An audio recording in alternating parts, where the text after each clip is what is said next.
중요한 게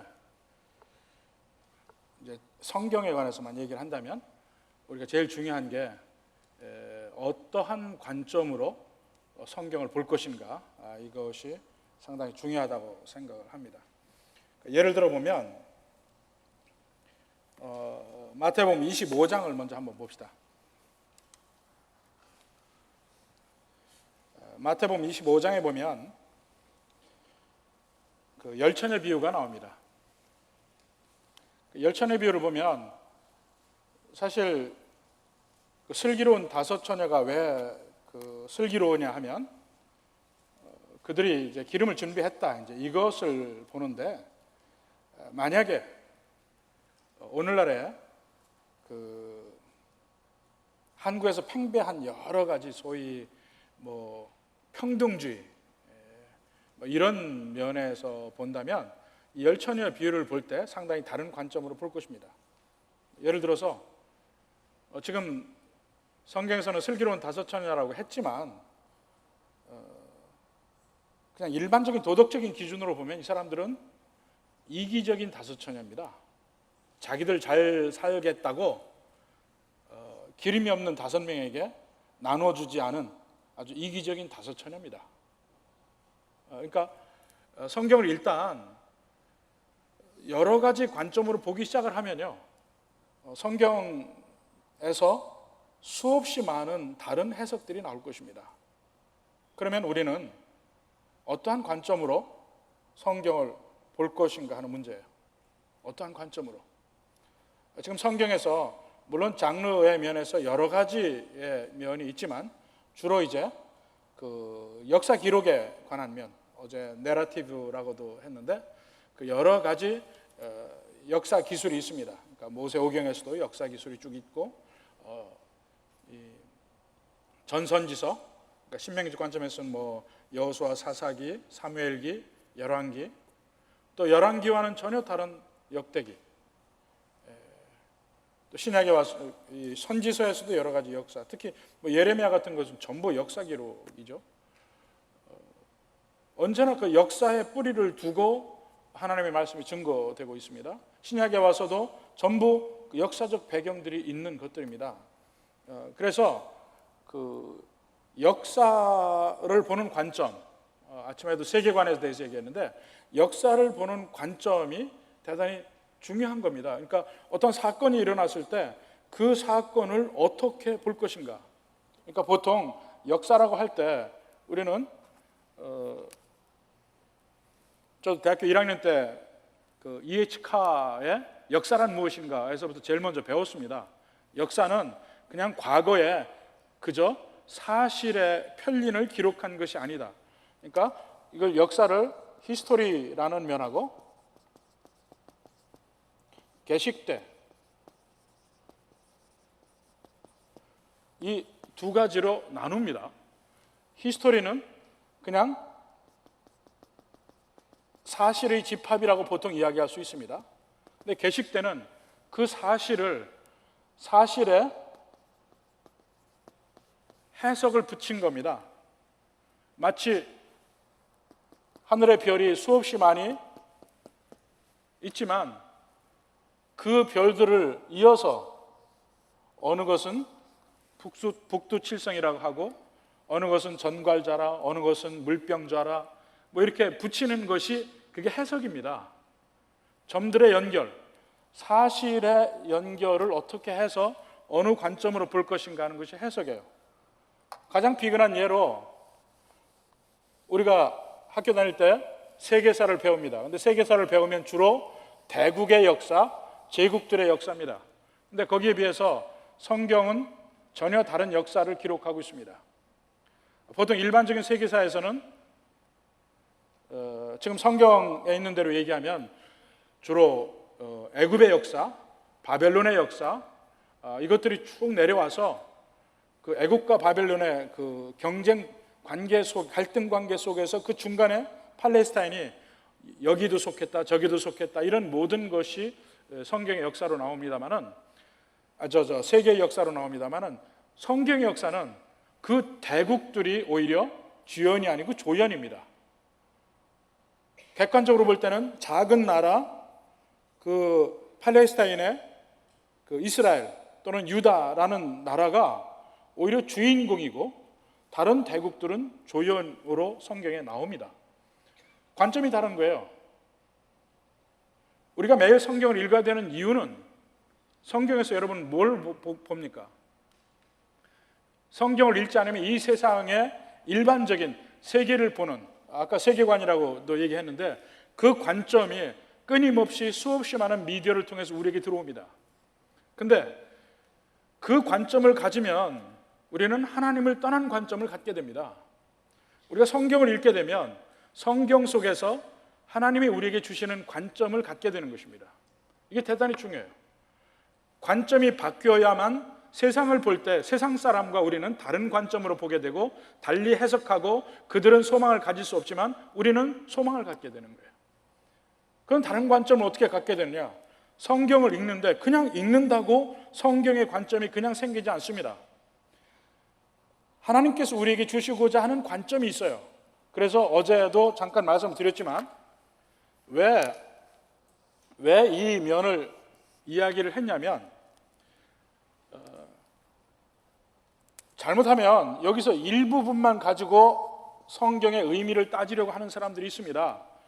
예를 들어서 변화산상에서 오직 그 예수님만 보이더라 이 구절만 가지고 우린 다 같이 예수님만 보고 살아갑시다 이런 설교를 할 수도 있어요. 근데 그것은 성경을 보는 관점으로는 옳지 않은 관점입니다. 극히 일부분의 편리를 가지고 우리에게 어떤 의미를 줄 수 없는 그 원자적인 한 부분의 말을 가지고 우리가 하나님의 뜻을 생각한다는 것은 있을 수가 없어요. 그러니까 특히 여러 구약이나 신약 전체에 하나의 에피소드가 나오면 그 에피소드를 통해서 하나님이 주시는 관점이 있단 말입니다. 그 관점을 알려고 하는데 그 관점을 알기 위해서 보면 대개 이 에피소드에 대한 하나님의 관점이 나온단 말입니다. 그걸 우리가 찾아야 돼요. 찾지 않으면 이 에피소드를 우리가 바로 이해할 수 없습니다. 아까 열천의 비유에서도 하나님이 관점을 주시지 않으면 다섯 처녀가 슬기롭다 이런 관점을 우리가 가질 수가 없습니다. 다섯 처녀처럼 우리가 준비를 해야 되는구나 이 관점을 가질 수가 없습니다. 그냥 그 에피소드만 우리에게 보여주면 전혀 다른 관점을 가질 수가 있거든요. 그런데 다행히도 성경에는 많은 경우에 이 전체 하나의 기승전결에 한 이야기가 나올 때 대개 앞부분에서 한 70% 정도 이 전체에 대한 관점을 우리에게 주고 아니면 한 20% 정도는 끝에 그 관점을 주는 면이 나옵니다. 이런 면을 보는 것이고 만약에 특히 구약성경 같은 경우는 그냥 에피소드만 나오고 관점을 주지 않는 경우가 있습니다. 이런 경우는 어쩌면은 한번 찾아봐야 돼요. 다른 성경, 구약의 다른 성경 구절에서 이 사건에 대한 관점을 주는 것이 있는가 한번 찾아봐야 됩니다. 그런 때 관주가 중요합니다. 그리고 이것이 없을 때는 신약까지 뒤져봅니다. 이 본 사건에 대해서 신약에서는 어떠한 관점으로 보고 있는가, 성경에서는 그걸 찾아야 비로소 이 사건에 대한 하나님의 관점에 그 사건에 대한 그 이밸리에이션이 되는 겁니다. 이런 면에서 어제도 잠깐 얘기했지만 기드온의 300용사 그들은 전혀 300용사가 아니에요. 하나님의 뜻은 하나님의 능력으로 그들을 구했다는 걸 보여주기 위해서 그들의 숫자를 가장 적은 수로 만드는 과정을 거친 것뿐입니다. 용사를 구하는 게 아니죠. 전혀 용사라고 이야기하면 할수록 하나님의 뜻과는 충돌이 됩니다. 그래서 하나님의 관점으로 다시 성경을 보려는 노력이 필요한데 우리는 너무나 많은 경우에 그저 지금 현재 우리의 관점으로 우리가 해석하고 싶은 대로 성경을 해석하는 적이 많이 있습니다. 예를 하나 들어보면 이 출애굽기에 보면 모세가 애굽 사람을 죽이는 장면이 나옵니다. 모세가요? 모세가 애굽 사람을 죽이고 나서 탈로가 나니까 그가 도망을 합니다. 근데 도망을 할 때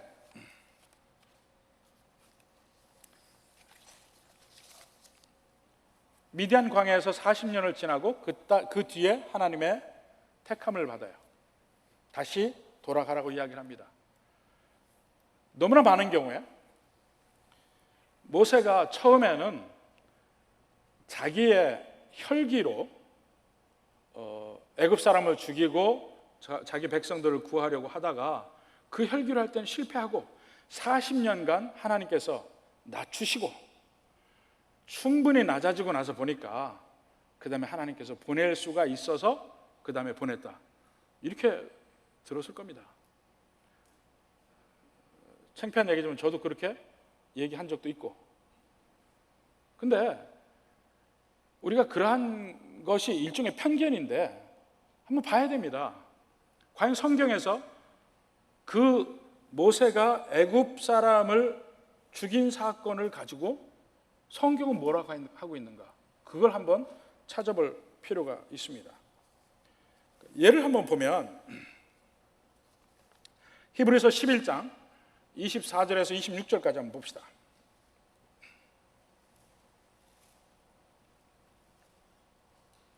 히브리서 11장 24절에서 26절. 거기 보면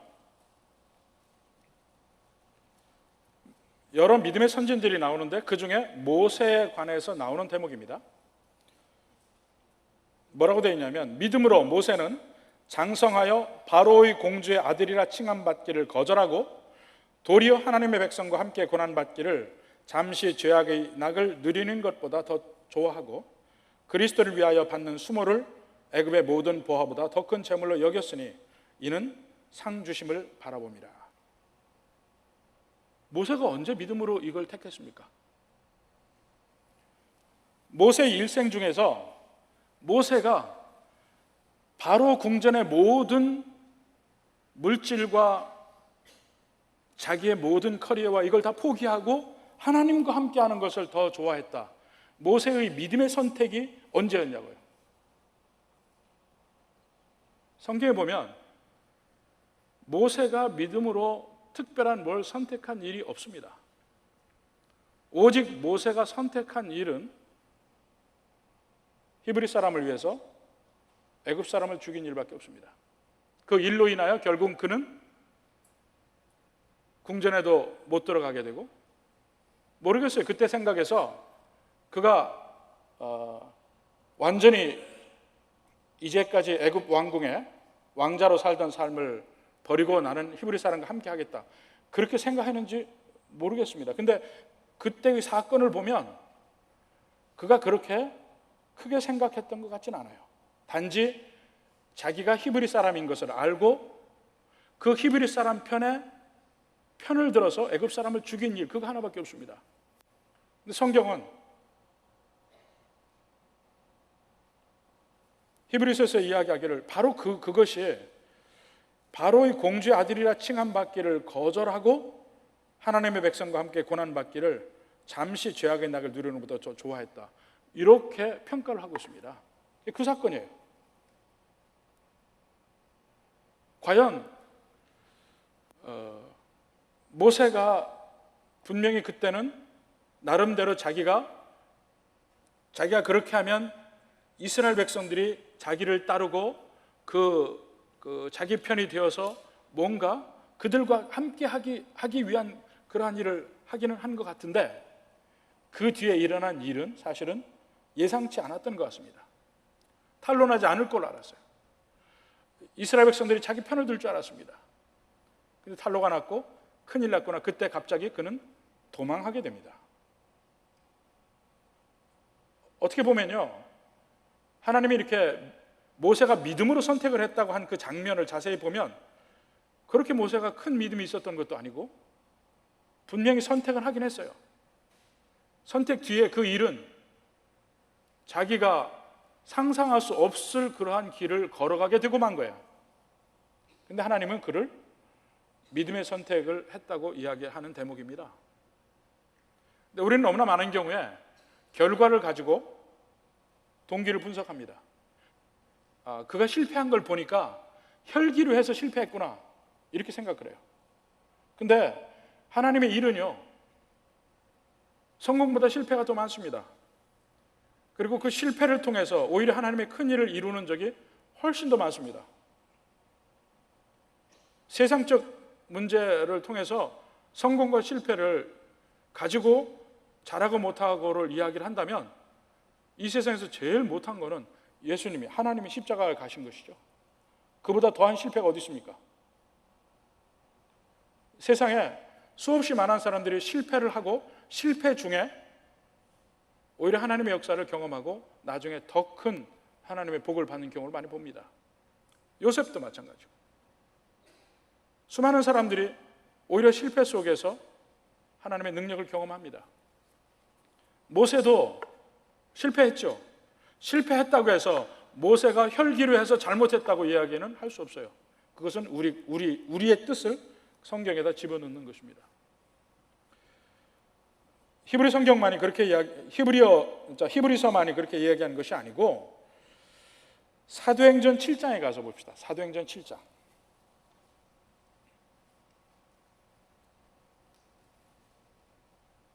사도행전 7장에 가서 보면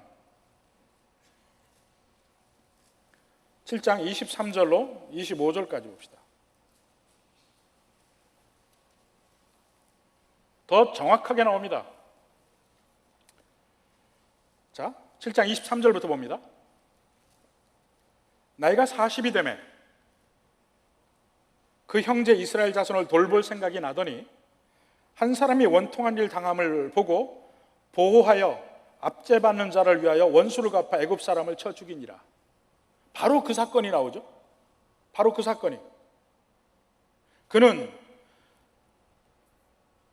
그 형제들이 하나님께서 자기 손을 통하여 구원해 주시는 것을 깨달으리라고 생각하였으나, 자, 모세가 애굽 사람을 죽이는 그곳에서 몰랐던 부분을 우리가 알게 되죠. 모세의 마음의 동기. 그들이 깨닫지 못하였더라. 모세가 그때 실패했습니다. 근데 실패한 원인이 모세에게 있는 것이 아니고 이스라엘 백성들이 깨닫지 못함, 무지함, 깨닫지 못함, 하나님께서 택하신 그 하나님의 리더임에도 불구하고 그를 인정하지 못하는 그 백성들의 불신앙 때문에 실패를 했다는 것을 여기서 명백하게 이야기를 합니다. 이 사도행전 7장에 보면 스데반의 설교예요. 스데반의 설교에서 뭘 얘기하냐면 이 구약의 모든 이스라엘 나라 역사의 기간 동안에 하나님께서 수없이 많은 선지자들, 리더들을 보냈으나 언제든지 이스라엘 백성들은 완악하고 고집이 세서 그들을 거역해 왔다는 것입니다. 그 마지막 날에 아들을 보냈는데 그 거역해온 이스라엘 백성들이 아들까지 죽인 것이다. 지금 이스라엘 백성들의 완악함을 고발하고 있는 중에 나온 말이거든요. 그러니까 구약의 선지자들이 엄청나게, 하나님의 참된 선지자들이 죽임을 당하고 핍박을 당하고 그러한 일들이 히브리서 11장의 후반부에 아주 많이 나옵니다. 뭐 톱으로 켜서 죽은 사람도 있고 암굴에서 유리하는 삶을 사는 사람도 있고 수없이 많은 사람들이 있었는데 그것은 그들의 잘못이 아니고 하나님께서 구하고자 하는 그 백성들에게 보냈는데 그 백성들의 악함 때문에 하나님이 보낸 그 리더들이 그렇게 고난을 당했다는 것입니다. 그 중에 하나가 모세가 나와요. 모세가. 그렇다면 모세가 그때 실패하고 미디안 광야로 가서 40년 살게 된 것은 모세가 혈기로 해서 잘못된 게 아니란 말입니다. 모세는 하나님이 정확하게 보낸 것이에요. 근데 하나님의 백성들이 그를 배척해서 미디안 강으로 가서 40년을 있었던 것이라 입니다. 이 관점이 어디서 나오느냐? 우리의 머리에서 나오는 게 아니라니까요. 이 에피소드 안에는 해석의 관점이 없어요. 하나님이 주시지 않았어요. 그러면 다른 성경 구절 가서 보자 했더니 이 모세가 애굽 사람을 죽인 이 사건에 대해서 신약 성경에 두 군데에서 이야기가 나오더라. 히브리서 11장과 사도행전 7장에서 나오다 이겁니다. 그걸 보니까 모세의 잘못이 아니에요. 이스라엘 백성들의 잘못으로 그 모세가 이스라엘 백성들을 구하고자 했던 그 일이 실패로 돌아갔다는 것입니다. 이렇게 우리는 너무나 쉽게 우리의 관점으로, 지금 우리의 눈으로, 우리의 안경 색깔로 성경을 해석하는 경우가 비일비재합니다. 그렇지만 그걸 내려놓고 과연 성경에서는 이 부분을 우리가 어떻게 보라고, 어떤 관점을 가지라고 하는가, 이걸 찾아야 됩니다. 그래서 이 문제를 이야기를 한 것입니다.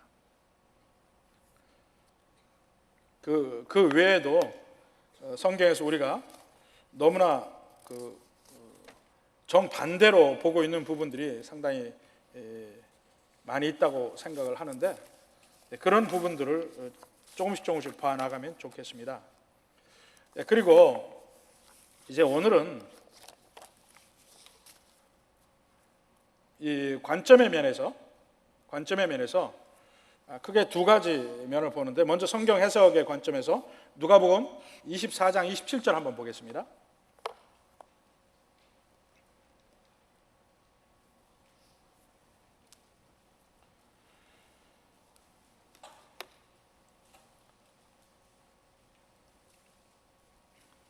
누가복음 24장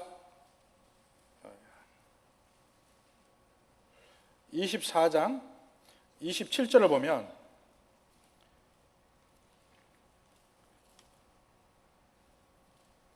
자, 예수님께서 예수님에 대한 설명을 하시는데 뭐라고 되어 있냐면, 자, 26절부터 봅니다. 그리스도가 이런 고난을 받고 자기 영광에 들어가야 할 것이 아니냐 하시고, 이에 모세와 모든 선지자의 글로 시작하여 모든 성경에 쓴 바 자기에 관한 것을 자세히 설명하시니라 그랬어요. 근데 여기서 모세와 모든 선지자의 글로 시작하여 모든 성경, 이 말이 구약 성경 전체를 가리키는 말입니다. 그러니까 구약 성경이, 어제도 잠깐 말씀드렸지만, 히브리 성경은 세 부분으로 되어 있다고 그랬어요. 토라, 네비임, 케투빔. 그러니까 the law, the prophets and the writings, 이 세 부분입니다. 율법서, 선지서, 성문서. 근데 여기 그대로 나오죠. 모세는 토라를 대표합니다. 모든 선지자, 이것은 두 번째 구분 선지서입니다. 글로 시작하여 그 다음에 모든 성경, 이것은 나머지 성문서까지를 이야기합니다. 그래서 구약 성경 전체가 나에 대한 것이다 이야기합니다. 그래서 구약 성경이 예수님에 대해서 쓴 것이라고 이야기를 하고 있습니다. 자, 그 다음에 히브리서 한번 가서 볼까요? 히브리서 1장에 봅시다.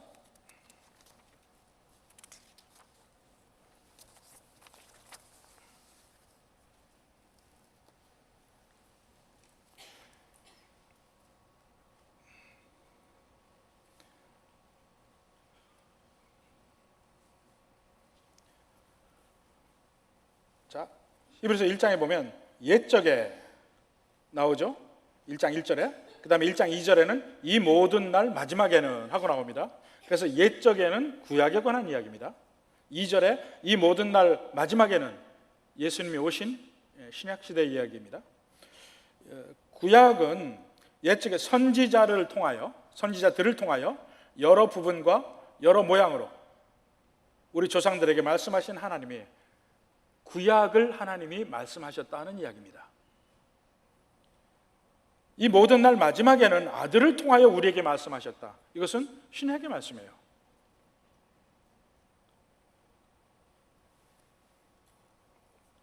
제가 이 말씀을 왜 드리냐면, 구약 성경도 하나님께서 말씀하신 것이고 신약 성경도 하나님께서 아들을 통해서 말씀했어요.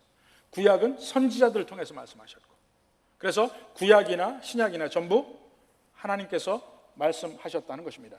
근데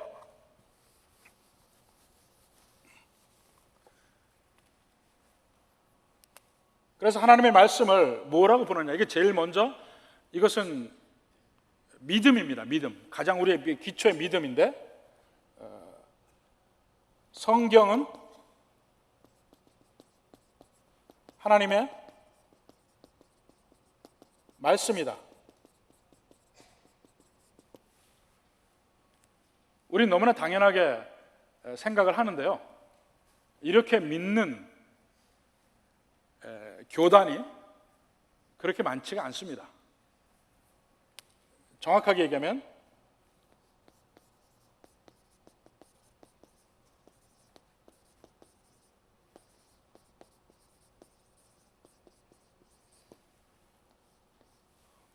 객관적인 성경의 말씀이, 성경이 하나님의 말씀이다라고 믿는 데가 그렇게 많지 않다고요. 대표적인 또 하나의 교단은 성경은 하나님의 말씀을 포함하고 있다고 믿습니다. 여기에는 엄청난 차이가 있습니다. 엄청난 차이입니다. 이 교단은 어디냐고요? 통합 측입니다. 통합 측에 멀리 갈 것도 없어요. 아주 다른 이상한 교단이 아닙니다. 성경, 객관적인 이 성경의 말씀이, 성경이 곧 이 자체가 하나님의 말씀이라고 믿는 데가 여러분이 믿는 그 성경이라는 것을 감사하게 생각해야 됩니다. 이 차이가 나중에 성경을 해석하는 것, 그 다음에 적용하는 것, 모든 일상생활까지 여기서부터 엄청난 차이를 가져옵니다. 근데 이것은 나중에 우리 김한혜 목사님의 몫으로 남겨두고 우리는 여기서 그냥 갑니다. 성경은 하나님의 말씀이다. 이것은 우리의 전제이고 믿음이에요. 전제이고 믿음입니다. 이게 우리의 그 성경을 보는 관점입니다. 이것은 타협의 대상이 되지가 않는 것입니다. 근데 이렇게 성경은 하나님의 말씀이다. 히브리서 1장에 있는 말씀대로 구약 성경도 하나님이 쓰셨고 신약 성경도 하나님이 쓰셨다면 여기서 자연이 나오는 우리가 보통 그 뭐라고 해야 돼요? 그 코롤러리가 뭐냐면 성경의 통일성입니다. 성경의 유니티라고 합니다. 그러니까 성경 어디든지 서로 통일성을 이루고 있습니다. 모든 성경 구절들이 통일성을 이루고 있습니다. 그 통일성은 모양에 있어서의 통일성, 내용의 통일성, 뭐 이런 것들이 있어요. 근데 그 내용면의 통일성에서 보면 크게 여기서 두 가지로 보게 됩니다. 유기적 통일성, 오게닉 유니티라고 이야기를 하는데요. 자,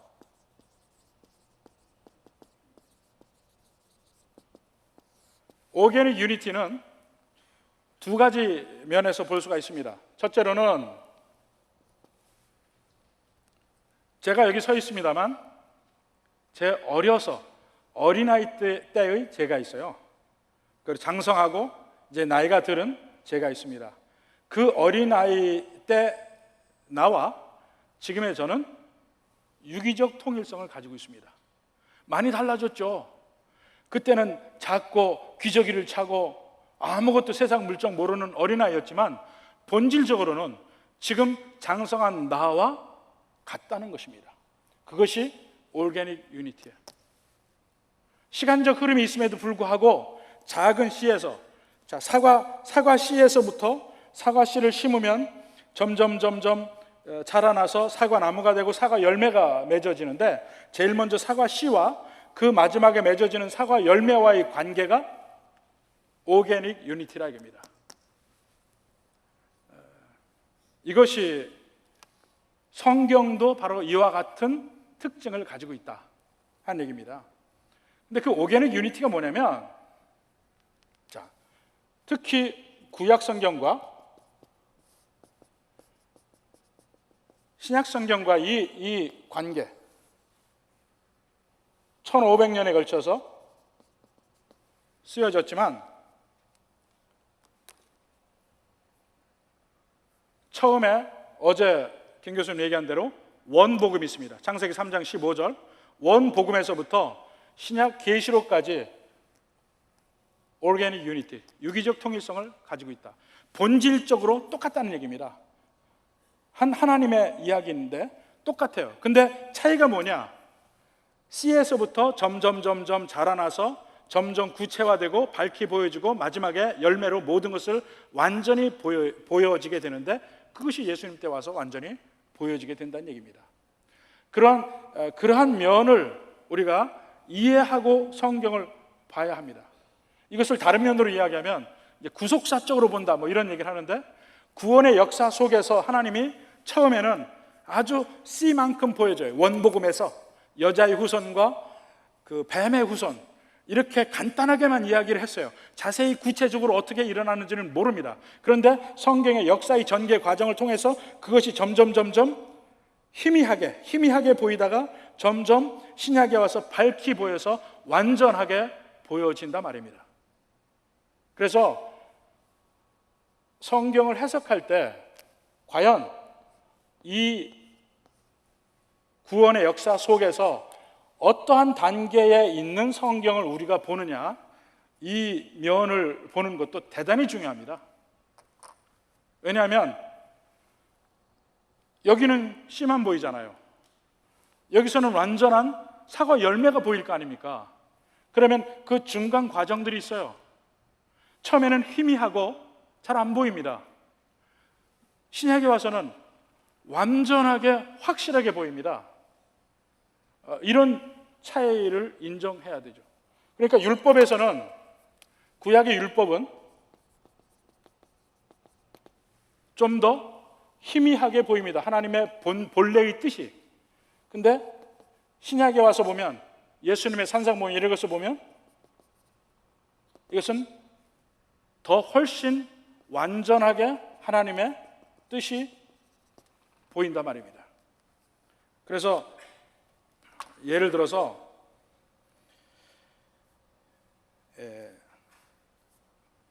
그 4번의 F에 보면 출애굽기 21장 24절 얘기하고 있죠. 눈에는 눈, 이에는 이 라고 이야기를 했는데, 신약에서는 예수님은 뭐라 합니까? 원수를 사랑하라 했다 이겁니다. 이게 서로 반대되는 말인가? 반대되는 말인가? 만약 이걸 보게 된다면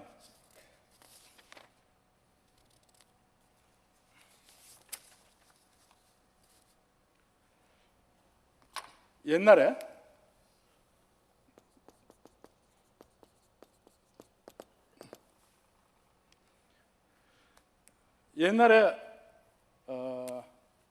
복수를 하는 법이 두 가지 법이 있었습니다. 금전보상법이 있었고, 이 동해복수법이 있습니다.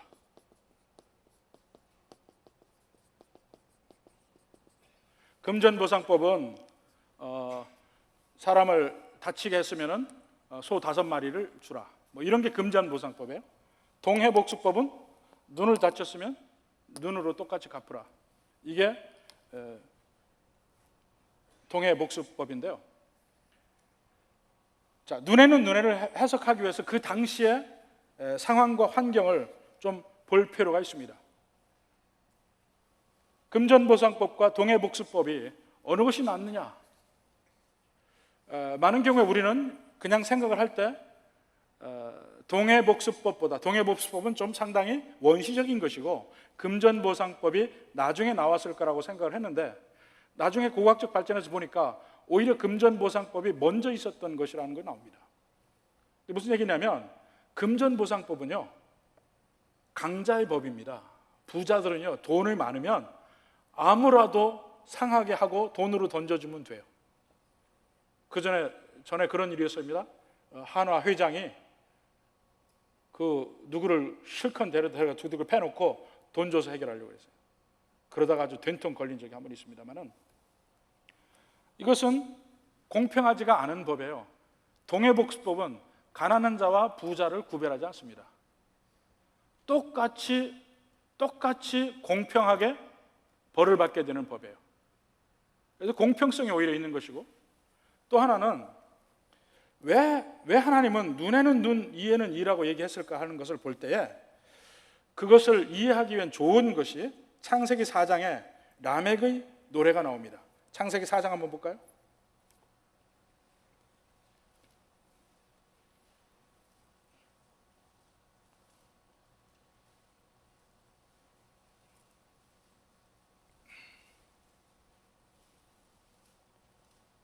창세기 4장 23절.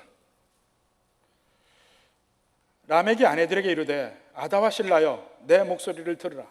라멕의 아내들이여 내 말을 들으라. 나의 상처로 말미암아 내가 사람을 죽였고 나의 상함으로 말미암아 소년을 죽였도다. 복수는 항상 내가 받은 것보다 더 크게 되어 있습니다. 자, 제가 중학교 때 제 옆에 앉은 친구하고 싸움이 붙었어요. 같이 앉아 있는데 이 친구가 굉장히 장난을 치길 좋아합니다. 근데 저는 수업 시간에는 이렇게 집중하는 편이에요. 저는 숙제는 안 해갔지만 수업은 집중을 했습니다. 그 집중해서 보고 선생님 말씀을 듣고 있는데 옆에서 친구가 낄낄낄낄 웃어요. 왜 그런가 봤더니 내 책에다가, 그때는 우리 잉크를 가지고 다녔습니다.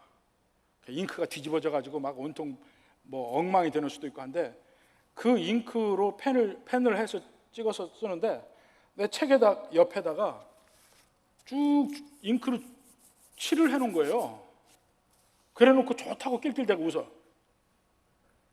저는 공부는 안 해도 책은 굉장히 소중하게 생각을 했어요. 화가 이렇게 나가지고 저는 좀 더 크게 잉크를 퍼뜨려 놨습니다. 둘이 싸움이 붙은 거야. 나중에는 서로 아주 잉크병으로 서로 부었어, 나의 책에다가.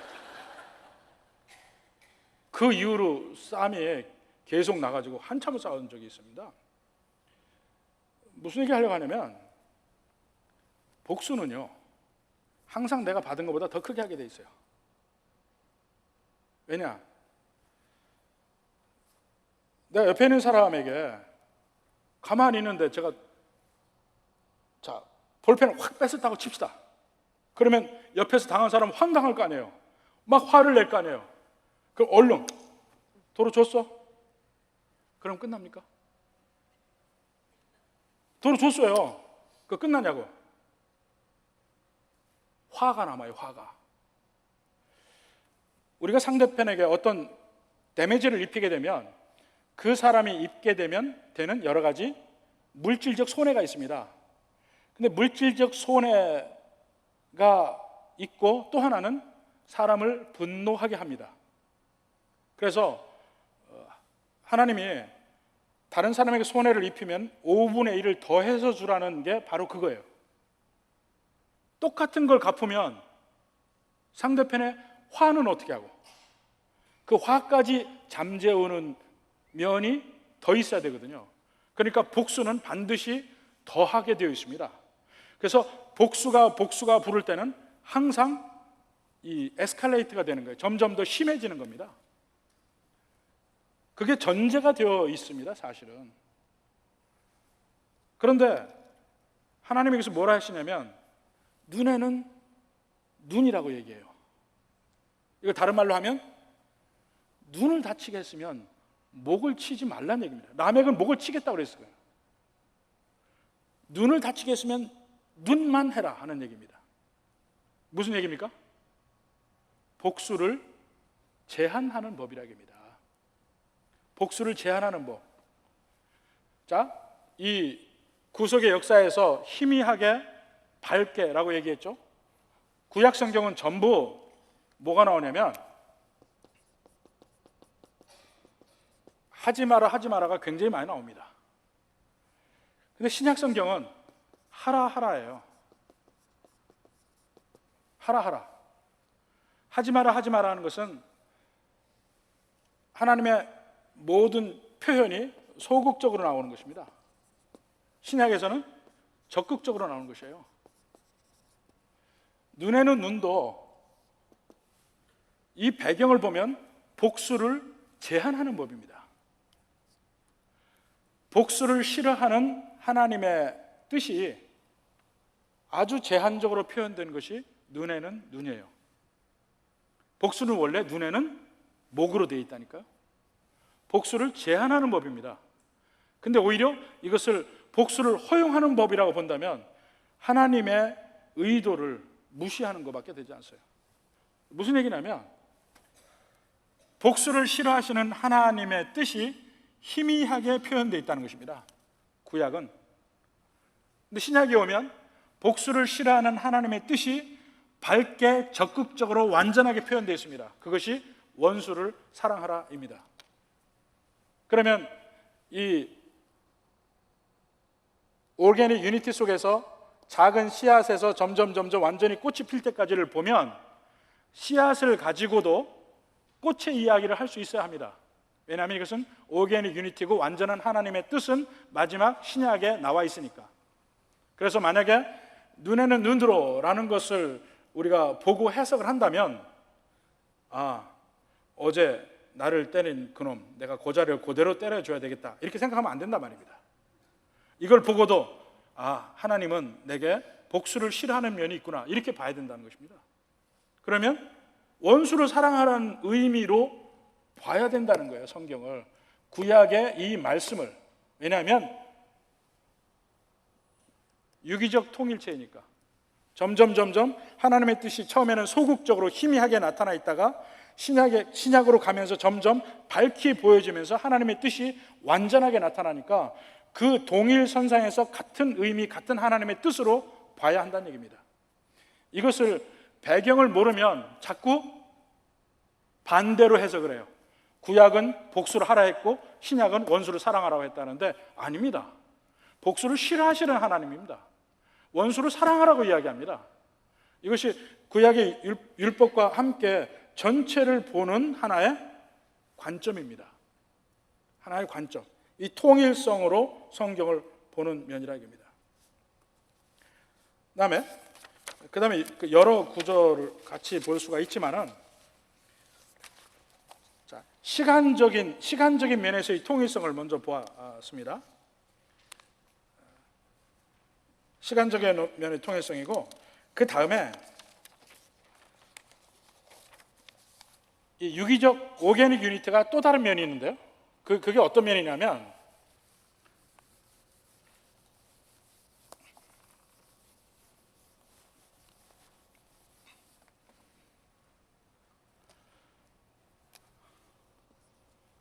이 몸과 지체의 관계가 오게닉 유니티입니다. 몸과 지체의 관계. 그러니까 우리 몸에 손이 있고 다리가 있고 하는데 전체 몸과의 관계가 뭐냐? 오게닉 유니티를 이루고 있습니다. 유기적 통일성을 이루고 있습니다. 그러니까 손톱 밑에 가시만 하나 박혀도 온 몸이 아픕니다. 그래서 서로 다르게 보이지만 사실 온 몸이 통일적 조화를 이루고 한 몸을 이루고 있는 것인데 성경이 그와 같은 특징을 가지고 있다는 겁니다. 이게 무슨 말이냐면 이런 특징이 있기 때문에 성경에 한 구절을 읽을 때도 여러분 성경 전체의 지식이 동원돼야 한 구절이 해석이 됩니다. 그러니까 똑같이 성경을 읽어도 성경 전체에 관한 지식이 많은 사람이 읽을 때 하고 성경 지식 전혀 없이 한 구절을 읽는 사람하고는 그 한 구절에 대한 이해가 엄청나게 차이가 나는 겁니다. 그 이유가 성경이 몸과 지체의 관계이기 때문에. 자, 처음에 손톱을 보는 사람이 이 손톱에 대해서 어떻게 이해를 합니까? 몸 전체를 아는 사람이 손톱을 볼 때 이 손톱의 의미가 비로소 나는 것입니다. 손톱 자체를 아무리 깊이 봐요, 이거는 아무것도 아닙니다. 아무것도 아니에요. 근데 이 손톱 하나를 이 손가락과의 관계에서 보면 이 손톱이 엄청나게 중요한 역할을 해요. 이 손이 아주 부드러운 곳을 잡는데도 불구하고 힘을 쓸 수가 있어요. 그건 손톱 때문이야. 손톱이 없으면 힘을 쓸 수가 없습니다. 이게 대단히 중요한 역할이에요. 그러니까 관계 속에서 손가락과의 관계를 통해서 손톱을 이해를 해야 합니다. 그럼 이 손가락은 전체 손에서의 관계, 손에서 이 손가락이 엄지냐, 검지냐, 중지냐, 약지냐 또 다 달라요. 역할이, 의미가. 이 손도 다시 몸통과 붙은 데에서 이 손의 의미가 생기는 겁니다. 이래서 성경의 한 부분은 항상 전체와 유기적 통일성을 가지고 있습니다. 그래서 한 구절을 완전히 그냥 떼내서 여러분이 해석할 수가 없습니다. 언제나 성경의 모든 구절 한 절 한 절이 성경 전체를 동원해서 해석하게 되어 있습니다. 그럼 성경 전체를 어떻게 동원을 하느냐? 바로 그것이 거기 동시몬이 나온 이유가 바로 그겁니다. 제일 마지막에 동시몬이 그려져 있죠?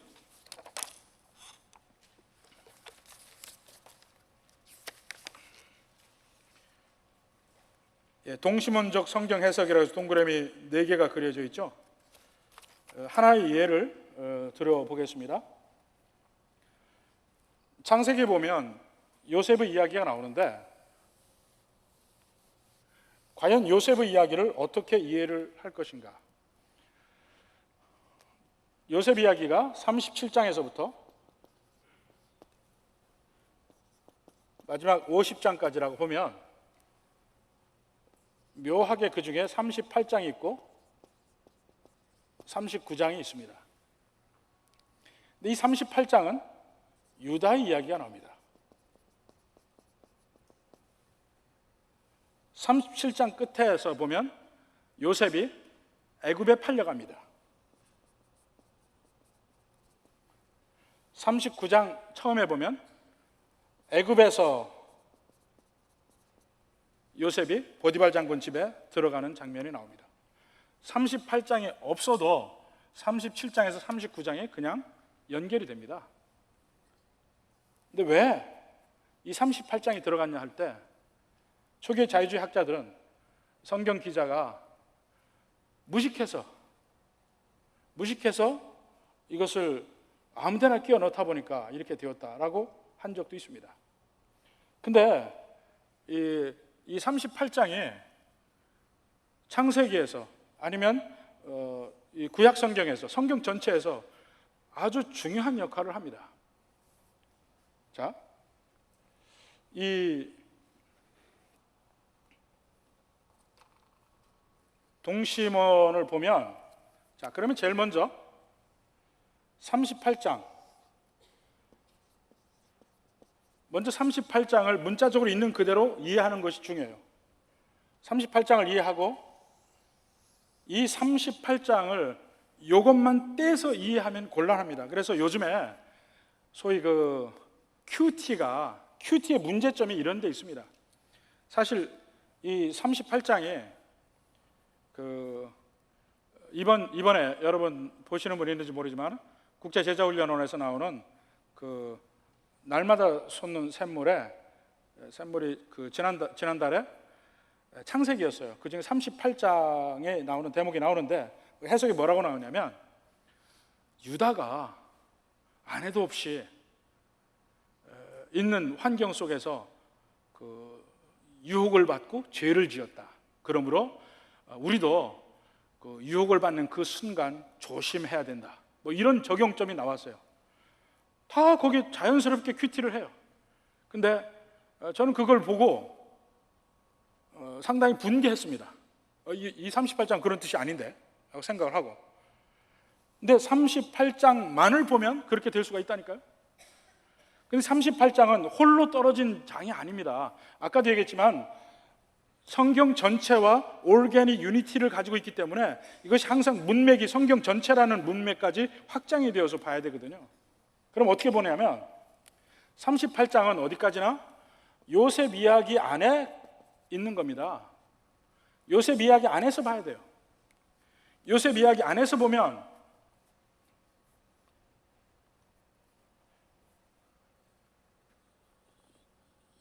요셉 이야기에서 왜 갑자기 이 38장이 나왔을까 할 때 사실은 이제 사실 좀 더 확장해서 얘기를 해야 되는데, 이 성경의 원복음에서부터 쭉 하나님이 이야기하고자 하는 내용이 결국 씨의 얘기라면, 여자의 후손의 이야기라면, 여자의 후손의 흐름이 아브라함에서 야곱, 이삭, 그 다음에 요셉이 아니고 유다라는 걸 이야기하고 있습니다. 뒤에 이야기는, 자, 족장시대 보십시오. 아브라함, 이삭 조금 나오고, 그 다음에 야곱, 그 다음에 요셉 이야기예요. 그러면 자연스럽게 우리는 그 하나님의 언약이 지금 아브라함에서 이삭, 야곱, 요셉으로 가는구나 하고 생각할 텐데 38장이 그걸 막고 있단 말입니다. 아니다. 그 약속의 흐름은 유다를 통해서 간다는 거예요. 그걸 보여주기 위해서 요셉의 이야기를 시작하면서 엉뚱하게 38장 유다 이야기가 들어갔다 입니다. 그 다음에 요셉 이야기는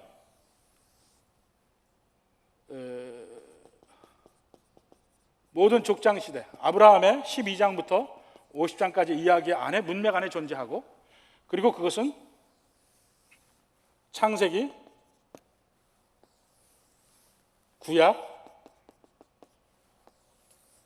신약까지 망라를 해서 해석을 해야 비로소 창세기 38장이 해석이 된다는 얘기입니다. 어떻게 확장을 해보면 어떻게 되냐면, 자, 족장시대까지 보면은 아브라함의 언약이 있습니다. 아브라함의 언약. 아브라함은 내 씨로 말미암아 천하 만민이 복을 얻으리라. 너는 복의 근원이 될지라. 그런데 그것이 그 약속을 이어져가는, 실현은 되진 않지만 이어져가는 과정이 족장시대 이야기예요. 근데 그 약속이 이어지는 것이 아까도 말했지만 요셉을 통해서 그 라인으로 이어진다는 의미가 아니라 겁니다. 유다를 통해서 이어진다는 것을 보여주기 위한 것이 창세기 38장이에요. 자, 그러면 창세기 38장에서 개인의 잘못 뭐 이런 것을 보고 그걸 가지고 우리가 은혜를 받고 적용하고 끝나는 게 아니고, 38장에 무슨 얘기가 나오냐면 유다가 아내도 가나안 여인을 얻습니다. 그리고 며느리인 다말도 가나안 여인일 가능성이 대단히 많습니다. 그러면 그 야곱의 12아들이 가나안에 살 때 아마 몇 대를 가지 않아서 그들은 가나안 족속에게 흡수가 됐을 것입니다. 그것을 보여줘요. 적나라하게 유다가 계속 가나안 여인과 유다의 며느리도 가나안 여인. 뭘 얘기하냐면 왜 하나님이 요셉을 애굽으로 보내는지 그 이유를 설명하고 있습니다. 애굽으로 그들이 가야만 한 종족으로서의 정체성을 유지할 수 있습니다. 그들이 가서 애굽에 가서 사는 땅이 고센 땅이에요.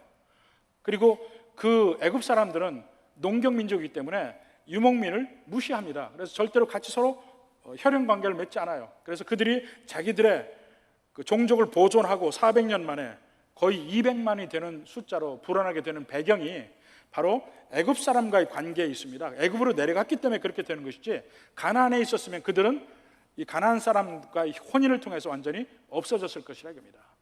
이런 면을 설명하고 왜 요셉이 필요한지를 설명하는 것이 창세기 38장이에요. 그렇게 해서 봤는데, 그리고 또 하나는 아브라함의 언약이 내 씨로 말미암아 천하 만민이 복을 얻는다는데, 그 씨의 흐름이 가장 대표적으로 잘 보여주고 있는 구절이 마태복음 1장입니다. 마태복음 1장 1절에 보면 뭐라고 되어 있습니까? 아브라함과 다윗의 계보라고 나옵니다. 아브라함과 다윗. 그러니까 예수님의 계보에서 제일 중요한 사람이 구약에서 누구냐면 아브라함과 다윗이에요. 바로 그런 면에서 메시아의 계보를 보면 아브라함과 다윗을 연결하는 두 개의 징검다리가 있습니다. 그것이 창세기 38장이고 또 하나는 룻기 4장입니다. 창세기 38장하고 룻기 4장만 보면 족보가 아브라함에서 다윗으로 바로 연결이 됩니다. 자, 유다가 다말에게서 낳은 아들이, 둘째 아들이 베레스입니다. 근데 베레스가 성경이 두 군데 나와요. 거기하고 룻기 4장하고 나옵니다. 룻기 4장에 보면 족보가 나와요. 베레스에서부터 다윗까지 족보가 나옵니다. 그래서 그 성경의 두 장이 아브라함의 그 씨의 축복이 이르는 계보를 보여주는 것이에요. 우리가 잘못하면 37장에서 50장까지 주인공은 요셉입니다. 그런데 하나님은 진짜 주인공은 유다와 베레스를 통한 메시아의 계보다는 걸 보여주고 있습니다. 그러면 그 가운데 요셉의 역할은 무엇이냐 이거예요. 요셉의 역할은 물론 한 민족을 이루는 면도 있고 복합적으로 가죠. 한 민족을 이루는 면이 있으면서 메시아의 계보를 이어가는 면이 복합적으로 나오는데, 이 두 가지 면이 이루어지는데 요셉이 쓰이는 겁니다. 요셉이 어떻게 쓰이느냐? 사실은 성경에 보면은 요셉의 잘못이 나오지 않아요. 뭐 구태여 요셉이 잘못했다는 것을 보이기 위해서 요셉은 뭐 그 철없이 자기 꿈 얘기를 형에게 했다, 부모에게 했다 뭐 이러는데, 그건 자꾸 요셉의 잘못을 끄집어내려고 하는 얘기고, 구체적으로 요셉의 잘못이 나오지 않습니다.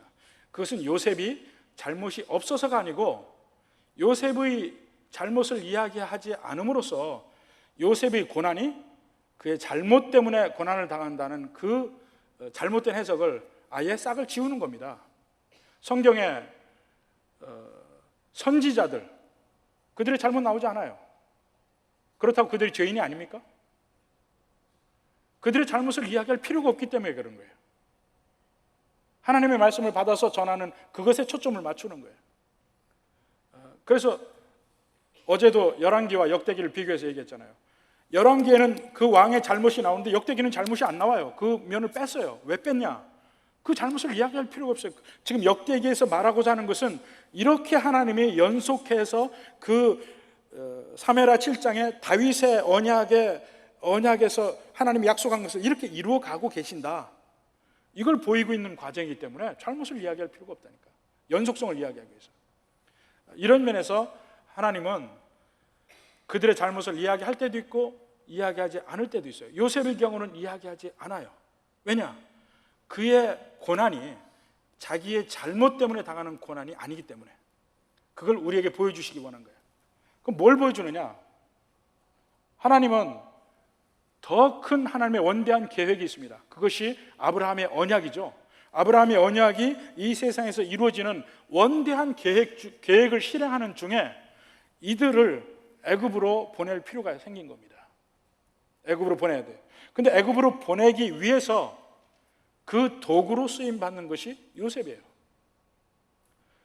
하나님이 크신 계획을 위해서 비록 한 사람이 잘못이 없다 하더라도 그 잘못 없는 그를 고난 속에 들어가게 해서 그를 훈련시키시고 고난 받게 하시고, 이런 모든 과정 속에서 애굽의 총리로 만드시고, 그를 애굽의 총리로 만드셔서 그 과정 속에서 야곱의 후손들을 보호하는 것입니다.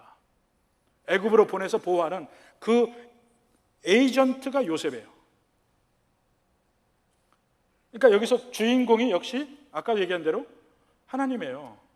하나님이 하나님의 계획을 이루시기 위해서 잘못이 없더라도 그들의 고난을 통해서, 요셉의 고난을 통해서 하나님의 계획을 이루어가시고, 결국 요셉도 그 고난 속에서 순종하며 기다리며 가다 보니까 나중에 그도 복을 받더라, 그 얘기입니다. 이 하나님의 품성이 나타난 것이 요셉의 이야기라 합니다. 그럼 그 하나님의 품성이 거기만 나타나냐? 그렇지 않아요. 성경 다른 부분에도 나타납니다. 가장 대표적으로 나타나는 것이 예수님의 십자가입니다. 똑같은 하나님의 품성이 구약에서, 창세기에서는 요셉에게 적용이 됐었고, 신약에 와서는 예수님에게 그 적용이 됩니다. 하나님의 백성들을 살리시기 위해서 한 잘못 없는 한 사람을 고난 중에 들어가게 하실 수 있다니까요. 하나님의 품성에 그게 있어요. 성경을 보니까 고난 중에 들어가게 하셔요. 그의 고난을 통해서, 그의 고난을 통과하는 과정을 통해서 자기 백성을 구하는 계획을 이루십니다. 그리고 마지막에는 그 고난을 통과한 그도 하나님이 들어세우십니다. 영광을 주시는 거예요. 그러니까 요셉의 이야기는 사실은 작은 하나의 복음이에요. 하나님이 누군지를 보여주는 복음입니다. 하나님은요, 그 요셉에게 역사하신 하나님이 예수님에게도 역사하고, 예수님에게 역사한 하나님이 지금 여러분들에게 역사하신다 이겁니다. 어떤 경우는 여러분이 잘못하지 않아도 고난 속에 얼마든지 들어갈 수 있어요. 한번 보십시오. 내가 고난 속에 있을 때 먼저 한번 생각해 보십시오. 내가 잘못이 있나? 먼저 한번 따져봐야 돼요. 따져봐서 잘못이 없다 하면 분명히 여러분을 통해서 누군가에게 유익을 주시기 위해서 여러분에게 고난을 주셨을 거예요. 그게 하나님의 품성이에요. 요셉에게도 그렇게 하셨고, 예수님에게도 그렇게 하셨고, 모든 믿는 백성들에게도 똑같이 하셔요. 근데 그때 여러분이 그러한 하나님의 뜻을 성경 속에 잘 봐서 그 관점을 가지고 사시면 언젠가는 여러분을 통해서 다른 사람이 구원을 받고 유익을 얻습니다. 근데 그것으로 끝나는 게 아니고 하나님은 그 일을 위해서 잘못이 없는데도 고난당하게 한 그 여러분을 나중에는 높이 세우시고 복을 주신다니까요. 하나님 그렇게 하셔요. 이것을 여기서 보여준다는 것입니다. 이게 38장에서 요셉에서 전체 확장해서 성경 전체의 문맥에서 볼 수 있는 이야기라고 합니다. 이렇게 확장해서 보면 어디나 아까 제일 먼저 누가복음 24장 통해서 얘기했죠. 구약 성경 전체가 예수님 얘기라고 그랬죠.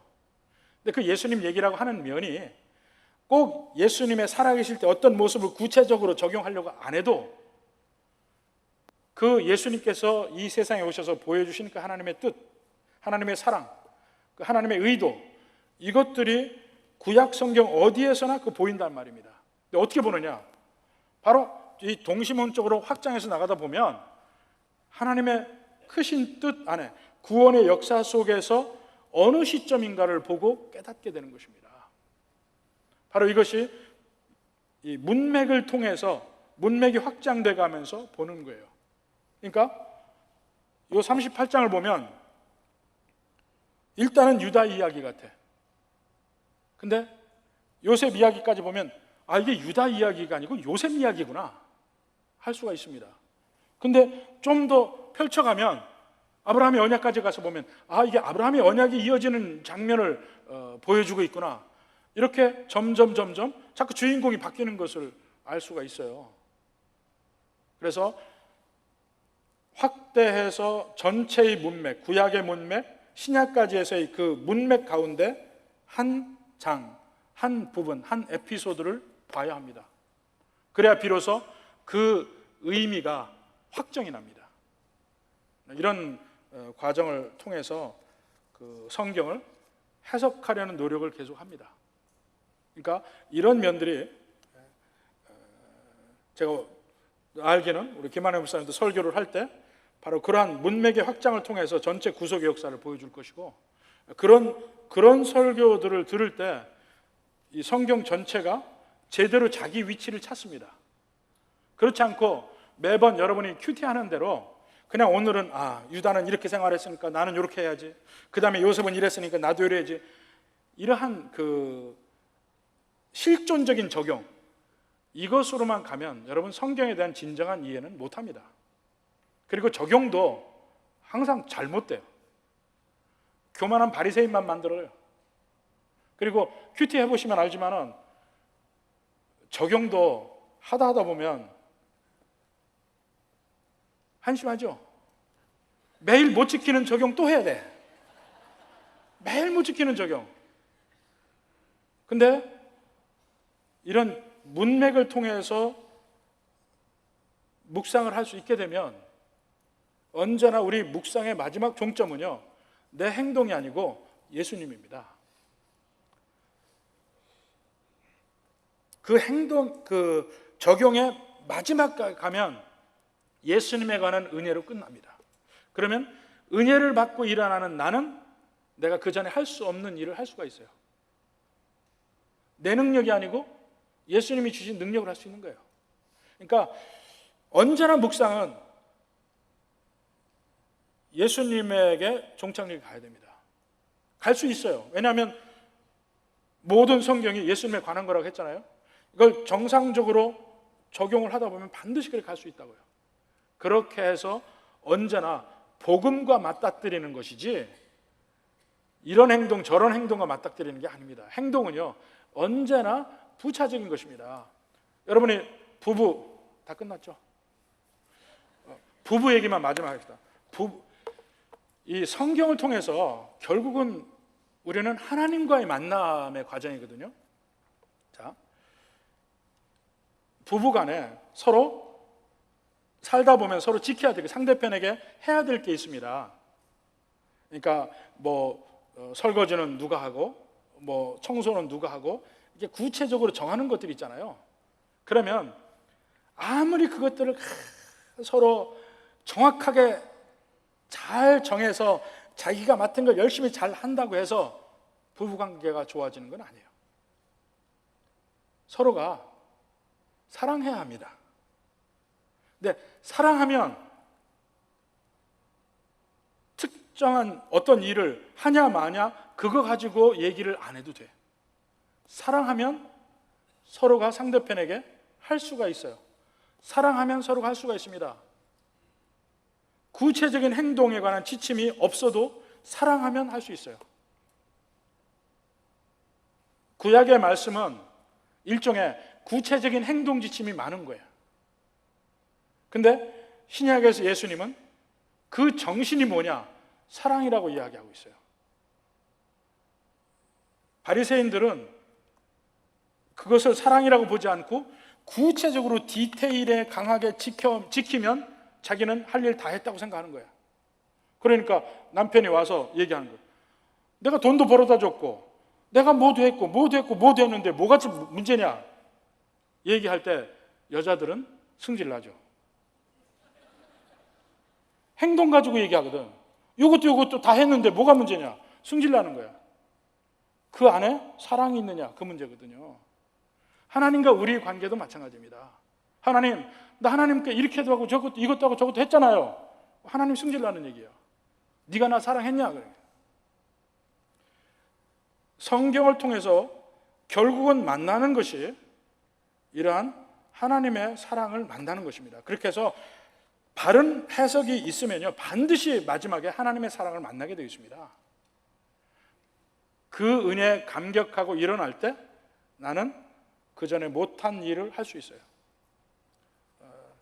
이러한 해석으로 가는 방법, 이런 면을 오늘 조금 이야기를 했습니다. 여기까지 하겠습니다.